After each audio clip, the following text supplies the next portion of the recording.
बिल्कुल है political vendetta, दुरुपयोग हो रहा है एजेंसियों का। पर मैं जिस तरीके का व्यक्ति हूँ, मैं जितना प्रेशर डालोगे, परेशान करोगे, उतना मैं मजबूत होकर वापस आऊँगा। राजनीतिक प्रचार है बीजेपी का कि चार्जशीट दिया सोने जी राहुल को, मुझे बुलाया उसी दिन। जब भी अगर मैं कदम रखूंगा राजनीति में, जो सब लोग चाहते हैं, तो उनको लगेगा या तो परिवारवाद की बात करेंगे, या मतलब कि ईडी का इस्तेमाल करेंगे, गलत इस्तेमाल करेंगे। बीजेपी के मिनिस्टर ने, चीफ मिनिस्टर ने, खट्टर जी ने मेरे को क्लीन चिट इसी केस में पहले दे चुके हैं 2 बारी।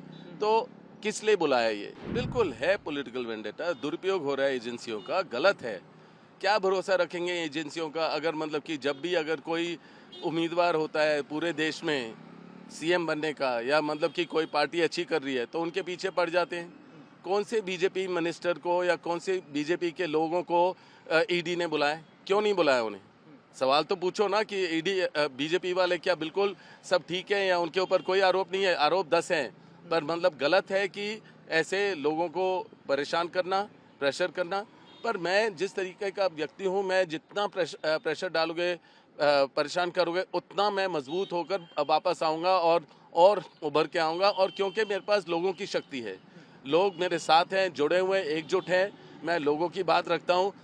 जो भी अन्याय लोगों के साथ होता है इस पार्टी के द्वारा, मैं उनकी बात बुलंद करता हूँ, और अन्याय के खिलाफ हूँ मैं, और मैं ज़रूर लड़ता रहूँगा। मेरे को कोई रोक नहीं पाएगा। ये जो ईडी का जो ये समन है, ये सारा 2019 में बात हो चुकी है। जो भी सवाल थे पहले दे चुका हूँ। कोई बड़ी बात नहीं है, कोई नई बात नहीं है, और मैं किसी चीज़ से अवॉइड नहीं कर रहा हूँ, सारे सवाल के जवाब दे रहा हूँ। तो मैं तो बिल्कुल हर चीज़ स्पष्ट हो गया है।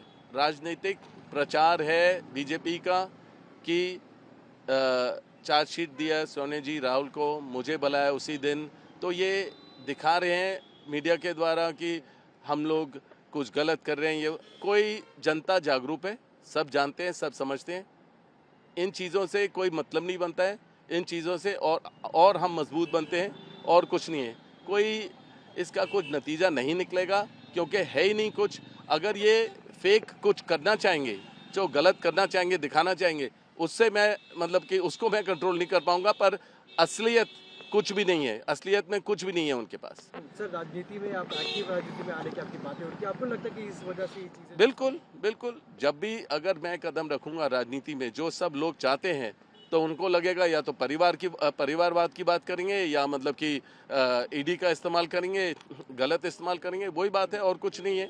आप देखेंगे हालांकि 1 हफ्ते 10 दिन पहले जब मैंने अपने सोशल मीडिया के द्वारा अपने मैसेजेस दिए, जो माइनॉरिटीज़ के साथ अत्याचार हो रहा है उसके बारे में जिक्र की, तब से ये मेरे परेशानी शुरू हुआ है, और कोई बात नहीं है।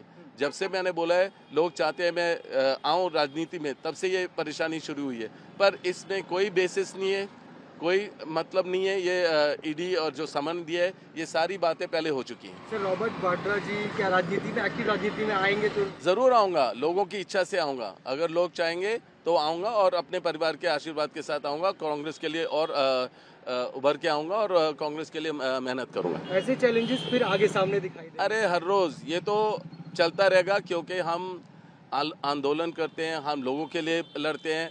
जो भी अन्याय हो रहा है उसके आगे खिलाफ हैं, और हम आगे लड़ते रहेंगे। तो ये चलता रहेगा। सर, आखिरी सवाल, केस को लेके क्या कहना चाहेंगे? तीसरे दिन भी आपको बुला रहे, तो केस ये देखो, ये अंदरूनी बातें हैं, ये मैं कोई विशेष टिप्पणी नहीं दे पाऊंगा, क्योंकि मतलब कि अभी केस चल रहा है, जो भी इंटरोगेशन चल रहा है। बस यही है कि वही पुराने सवाल हैं। ये 2019 में दे चुका हूँ, कोई बेसिस नहीं है, कोई चीज़ गलत नहीं हुई है। मेरे को क्लीन चिट बीजेपी के मिनिस्टर ने, चीफ मिनिस्टर ने, खट्टर जी ने मेरे को क्लीन चिट इसी केस में पहले दे चुके हैं 2 बारी।